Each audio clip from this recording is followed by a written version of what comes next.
ఒక నిజాయితీ గల పొలిటీషియన్‌గా లేదంటే ఎలాంటి అవినీతి మచ్చ లేని ఒక మంత్రిగా, డిప్యూటీ సీఎంగా పవన్ కళ్యాణ్ ముందుకెళ్ళాలనుకుంటున్నారు. అలాగే వెళ్తున్నారు కూడా ఇప్పటి వరకు. అయితే ఇప్పుడు ఆ పార్టీకి సంబంధించిన నాయకులే లేదంటే వాళ్ళే ఎందుకంటే పౌర సరఫరాల శాఖ అనేది కూడా వాళ్ళ దగ్గరే ఉంది. జనసేనకు సంబంధించిన మంత్రి దగ్గరే నాదెండ్ల మనోహర్ గారు ఆ శాఖను చూస్తున్నారు. వాళ్ళే ఇప్పుడు పవన్ కళ్యాణ్ గారికి మచ్చ తెచ్చిపెట్టేలా ఉన్నారా? ఎందుకంటే ఆయన సొంత నియోజకవర్గం పిఠాపురం. అక్కడే గొల్లప్రోలు దగ్గర రేషన్ బియ్యం అక్రమంగా పట్టివేత గాని, దాన్ని వదిలేయమని చెప్పాల్సిన వాళ్ళే జనసేన నాయకులే రిఫర్ చేయడం గాని, ఫోను చేసి ఇవన్నీ. అంటే ఎక్కడా కూడా అక్రమ రేషన్ తరలింపనేది ఆగలేదు. ఖచ్చితంగా రేషన్ బియ్యం తరలించేస్తున్నారు. ఎక్కడైతే వచ్చి ఏ పోర్టుకైతే వచ్చి సీజ్ ద షిప్ అంటూ హడావుడి చేశారు పవన్ కళ్యాణ్ గారు, అదే పోర్టు నుంచి అక్రమంగా తరలించేస్తున్నారట. రేషన్ స్మగ్లర్లు పెరిగిపోయారు. ఎందుకంటే చాలా నిర్ణయాలు తీసుకున్నారు. క్యూఆర్ కోడ్లు అన్నారు, డోర్ డెలివరీ వాహనాలను ఆపేశారు, ఎండియు వాహనాల ద్వారానే మొత్తం రేషన్ అంతా వెళ్ళిపోతుందన్నారు, అన్నీ చేశారు. కానీ అంతకు మించిన ఇంత గతంలో కంటే ఎక్కువగా అక్రమంగా తరలిపోతుంది ఆఫ్రికా దేశాలకి అనేది అయితే ఇప్పుడు తెర మీదకి వస్తుంది. దీని మీద చర్చించే ప్రయత్నం చేద్దాం. సరే, ఎలా చూడాలి? చాలా ప్రయత్నాలు చేశారు, చాలా కట్టడి చేశారు, మాకన్నా అద్భుతంగా ఎవరూ చేయలేరు అన్నట్టుగా చేశారు. కానీ వాస్తవానికి భిన్నంగా జరుగుతోందా? పవన్ కళ్యాణ్ గారి పరువు తీసేలాగా వాళ్ళ నాయకులే లేదంటే వాళ్ళ కార్యకర్తలే బిహేవ్ చేస్తున్నారా? ఎలా చూడాలి? పవన్ కళ్యాణ్ తను ఒక మెసేజ్ ప్రజలకి ఇవ్వాలనుకుంటున్నారేమో అని నా డౌట్. ఏంటది? రేషన్ని అక్రమంగా జరగకూడదని నేను ప్రయత్నించాను.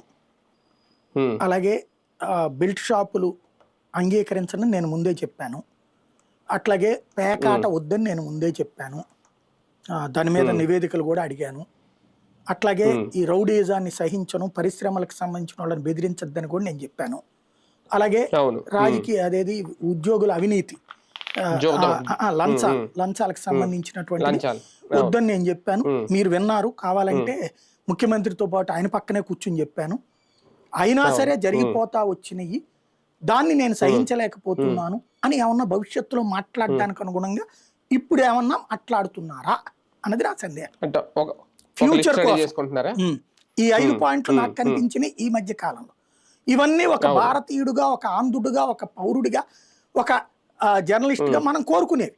అవన్నీ లేని సమాజం కావాలి, ఖచ్చితంగా అంతే. సపోర్ట్ చేయాలి వాటిని మనందరం సమర్థిస్తాం. కానీ వాటన్నిట్లలో ఒక పాలకుడిగా నేను ఫెయిల్ అవ్వలేదు. ఎందుకంటే నేను పాలకుడిని కాదు, చంద్రబాబు పాలకుడు. ఆయనకి నేను సంపూర్ణ మద్దతు ఇచ్చినా కూడా ఆయన చేయలేకపోయాడు. కాబట్టి నాకు మద్దతు ఇవ్వండి, నన్ను సీఎం చేస్తే నేను చేస్తానని చెప్తాడా ఏంటి భవిష్యత్తులో అన్నది నా సందేహం. అంత వ్యూహం ఉందంటారా? ఉండొచ్చేమో. ఎందుకు అంటే ఇప్పుడు మనం సమస్యని టచ్ చేసినప్పుడు పరిష్కారం వేగ్గా ఉండదు.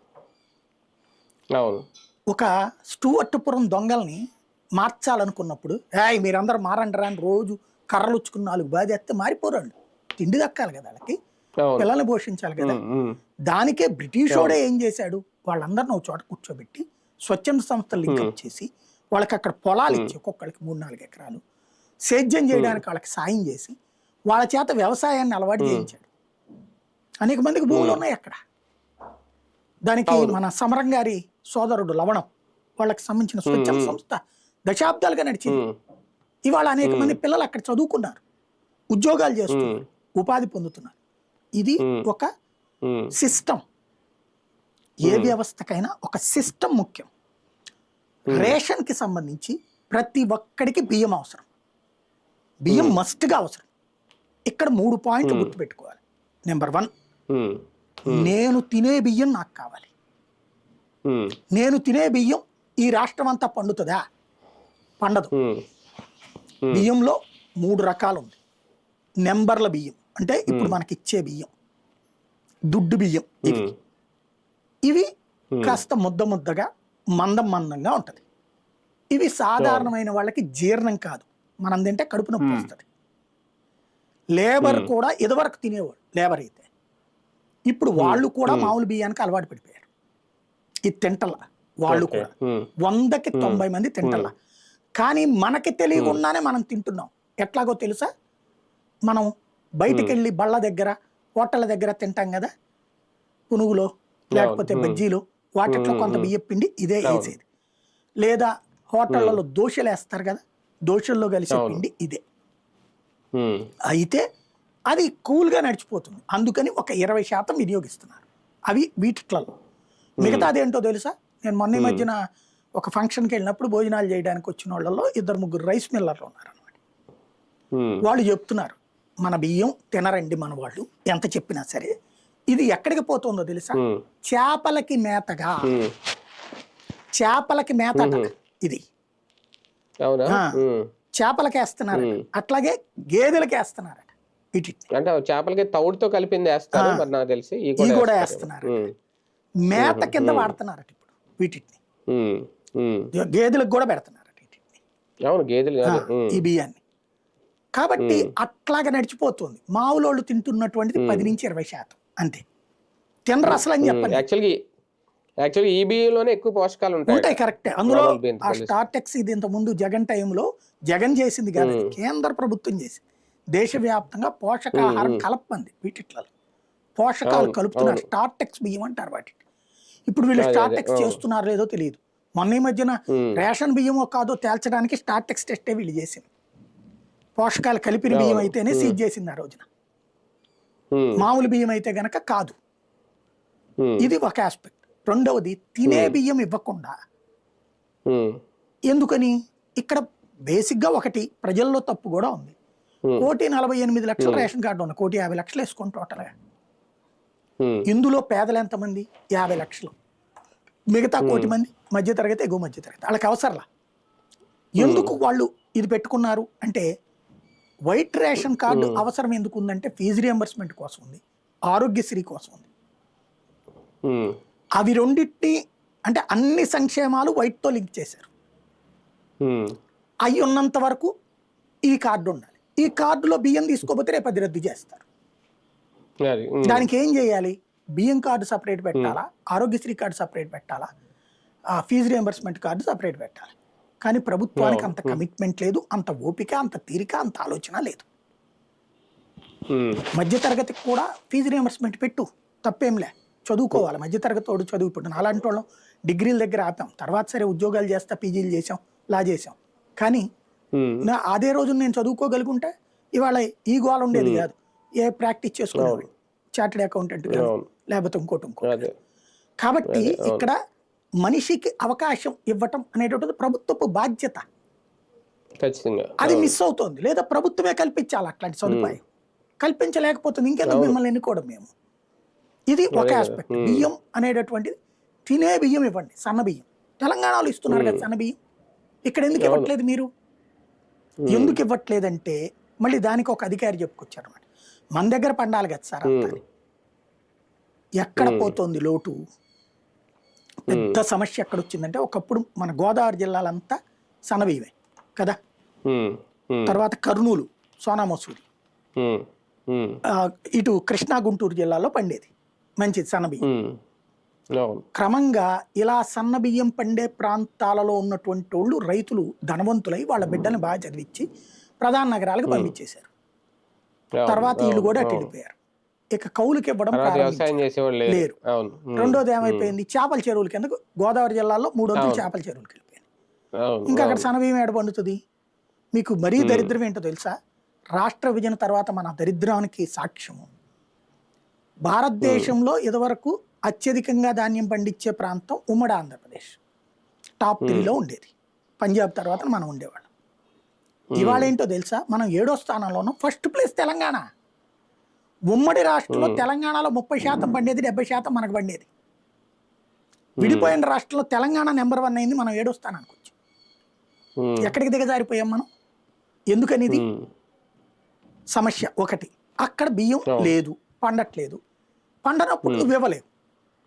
నువ్వు దాన్ని ప్రోత్సహించగలుగుతున్నావా? లేదు. ఆ కమిట్మెంట్ ఏమైనా ఉందా? ఆలోచిస్తున్నారా?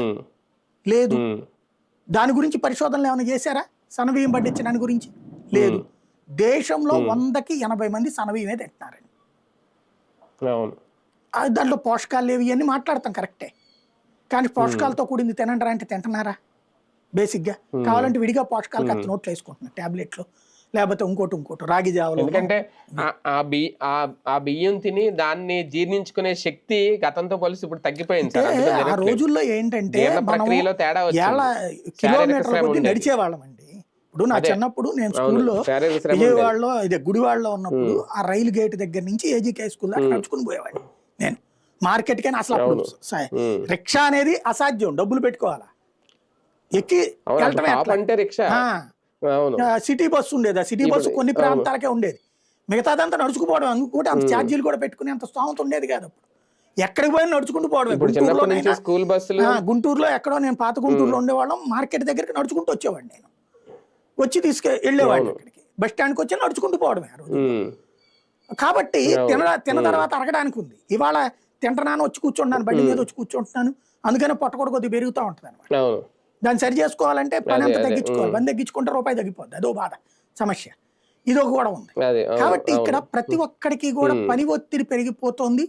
ఆహార ఇంకోటి ఇదివరకు ఏంటి, మా ఇంట్లోనైనా ఎవరింట్లోనైనా నూరేవాళ్ళం, రుబ్బేవాళ్ళం, తిరగలతో తిప్పేవాళ్ళం, మహిళలు ఇవన్నీ చేసేవాళ్ళు కదా. కాబట్టి ఆ రోజున ఆ బియ్యం తింటే అరిగేది. ఇవాళ రోజున మనకి మిక్సీలో పడేస్తాం, చివరికి ఆ బియ్యం దోశ పిండ్లు ఇవి కూడా కావాలంటే పార్సిల్ కొనుక్కొచ్చుకుంటున్నాం. తర్వాత ఈ చివరికి అదేదో ఇదివరకు వంగి ఊడ్చేవాళ్ళు, ఇప్పుడు ఇట్లాగా ఉంది. లేదా పని మనుషులు, లేదా అదేదో రోబోస్ వచ్చేసినాయి, నొక్కి పడేస్తే అదే ఊడ్చేస్తుంది. శారీరక శ్రమ ఎక్కడ చేస్తున్నారు మహిళలైనా మగాళ్ళైనా? మగాళ్ళు షాపుల్లో గుమస్తాలుగా పనిచేస్తుంటే చేయాల్సిందే తప్పించి మగాళ్ళకి శారీరక శ్రమ తగ్గింది, మహిళలకి తగ్గింది. కాబట్టి తింటలేదు. కానీ ఒకటి సార్, ఇప్పుడు ఇది చిత్తూరు నుంచి కర్ణాటక, తమిళనాడు, లేదంటే ఇంకో రాష్ట్రాల్లో, పక్క రాష్ట్రాలకు వెళ్ళిపోతున్నాయి, దేశాలు దాటేస్తున్నాయి, విదేశాలు. అంటే అక్కడైతే మన పంట, మన బియ్యం అయితే అక్రమం అయినా సరే అక్కడైతే వీటిని ఉపయోగించుకుంటున్నారు ఏదో రకంగా. అంటే ఇదొక అక్రమ వ్యాపారానికి అడ్డుకట్ట వేయాల్సిన జనసేన పార్టీ ఆ శాఖ సైలెంట్ గా ఉంటుందా? చాలా నిర్ణయాలు తీసుకున్నారు, క్యూఆర్ కోడ్లు అన్నారు, బస్తాల మీద ఎక్కడికైనా వెళ్తే ఇట్టే పట్టేస్తామన్నారు, కానీ అదేమీ అవ్వట్లేదు. అంటే ఇంకా లేదా ఆల్టర్నేట్ సొల్యూషన్? ఇంతే. మీరు ఇప్పుడు అడిగితే కనుక ఓ లెక్క చూపెడతారు, ఇదిగో అక్కడ అంత పట్టుకున్నా, ఇక్కడ ఎంత పట్టుకున్నాను. జగన్ ఉన్నప్పుడు కూడా పట్టుకున్నారు. సింపుల్ ఏంటంటే ఇదివరకు ఆ లీడు వైసీపీ వాళ్ళు చేసేవాళ్ళు, వాళ్ళని తిట్టాం ద్వారంపూడి అది ఇదని. ఇప్పుడు మన వాళ్ళు చేస్తారు అంతే, అంత మించి ఏం తేడా ఉండదు. తిననప్పుడు ఏం చేస్తారు మీరు? దానికి అప్పుడు ఏమన్నారు, డబ్బులు ఇప్పిస్తానన్నారు. నేను అప్పుడే చెప్పాను, నీకు అసాధ్యం. అసలు ఈ రేషన్ ఎందుకు పెట్టారు? పేదవాడికి తిండి దొరకట్లేదు కాబట్టి పెట్టారు. దాన్ని తీసేసి డబ్బులు ఇచ్చేయడానికి ఒప్పుకోదు. ఇక్కడ రైతు ముడిపడి ఉన్నాడు, పేదోడు ముడిపడి ఉన్నాడు. కాబట్టి అట్లా డబ్బులు అదే కేంద్రం ఇవ్వాలి, వీళ్ళ జేబులో ఏం కాదు. కేంద్రం చేత డబ్బులు ఇప్పిద్దాం అనుకున్నారు, అది అసాధ్యం అని చెప్పి నేను అప్పుడే. ఎందుకంటే అది అందులో ఉన్న ప్రొవిజనే అది. నువ్వు అట్లా కాదండి, వాళ్ళు తినట్లేదంటే అందుకని డబ్బులు అని అనుకో, తిన్నోడికి నువ్వు అసలు బియ్యం ఎందుకు ఇస్తున్నావు అని అడుగుతుంది కేంద్రం. ఇంకా అలాంటప్పుడు ఈ నేషనల్ ఫుడ్ సెక్యూరిటీ అనేది ఇంకా తీసేయాలి. National food security real poor కి, ఇది ఫాల్స్ పూర్. ఇక్కడ వీళ్ళకి దమ్ము ధైర్యం ఉంటే ఆ కోటి రేషన్ కార్డులు పీకేయాలండి. పీకేస్తే వీళ్ళ పదవి పీకేస్తారు జనం, కోటి కుటుంబాలకు పీకేస్తే. కాబట్టి చెయ్యలేరు. అది స్వచ్ఛందంగా ప్రజల్ని మీరు వదులుకోండి అని చెప్పాలి. చెప్తే మాక్సిమం నాకు తెలిసి ఒక 5 లక్షలు వదులుకుంటారేమో. అది కూడా ఇవన్నీ ఇస్తానంటే, ఫీజు రియంబర్స్మెంట్, ఆరోగ్యశ్రీ ఇస్తానంటే, లేకపోతే మూసుకోమంటారు. అంటే ఒక రకంగా పవన్ కళ్యాణ్ గారికి ఇది ఏమన్నా ఒక సవాలా, ఒక పరీక్ష? ఆయన తలుచుకుంటే అన్న అవుతుందా? పోనీ ఆయన దగ్గర ఉంది కాబట్టి సంబంధించి ఒకటే నేను చెప్పాను కదా, ఇదే పాయింట్. ఆయన నేను చాలా మంచోడిని, నేను ఆ గ్రామీణ ప్రాంతాలు రోడ్లు వేపిస్తున్నాను, ఇంకొకరికి వేపిస్తున్నాను, ఎవరున్నా జరుగుతూనే ఉంటాయి.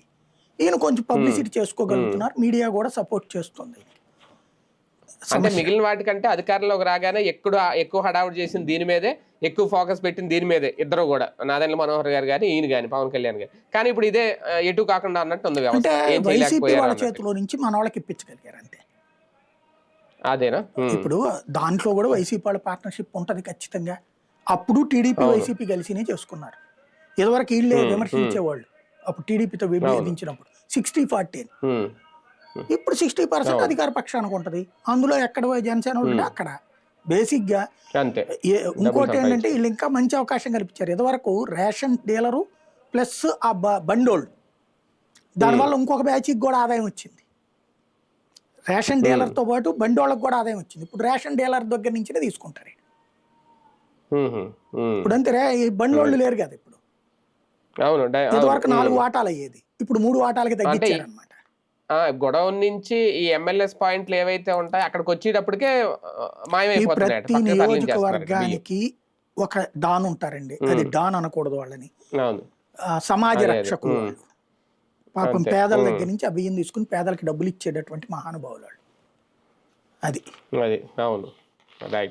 రైట్ చూద్దాం నిజంగా వీళ్ళని మరి రేషన్ స్మగ్లర్లు అనాలా, లేదంటే భవిష్యత్తులో ఇది పవన్ కళ్యాణ్ గారు ఏమైనా సీరియస్గా తీసుకుంటారా, అన్నీ చూసి అన్నీ తెలిసే ఆయన మౌనంగా ఉంటున్నారా, ఇది ఆయనకి మచ్చ తెచ్చి పెడుతుందని అనుకుంటారా, లేదంటే భవిష్యత్తులో ఇదే ఒక రాజకీయంగా వాడుకుంటారా, వేచి చూద్దాం.